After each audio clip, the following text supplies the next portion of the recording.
Welcome to today's edition of the OpEx Minute, presented by EMS Consulting Group. Today we will be talking about applying lean to administrative processes.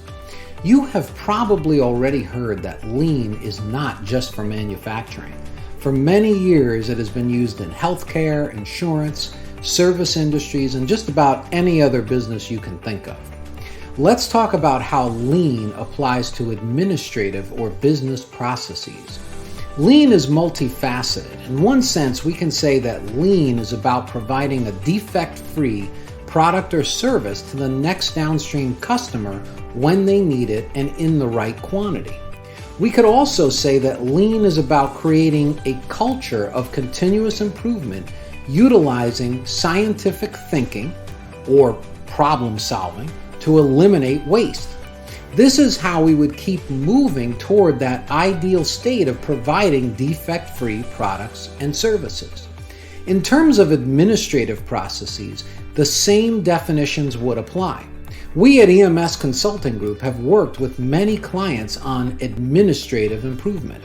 This includes analyzing and improving insurance claims processes, purchasing processes, customer service processes, administrative healthcare processes, and many others.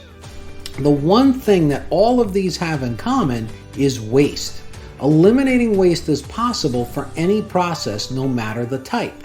Now, the so-called tools of lean are going to be different depending on the situation. Administrative processes might not have a need for things like total productive maintenance in the same way that a production facility would.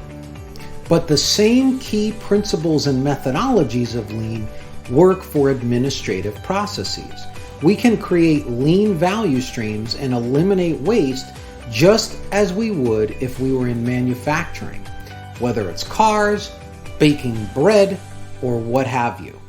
If you have an interest in learning more about lean for business processes, visit our website at www.emsstrategies.com and contact us. We would be happy to help.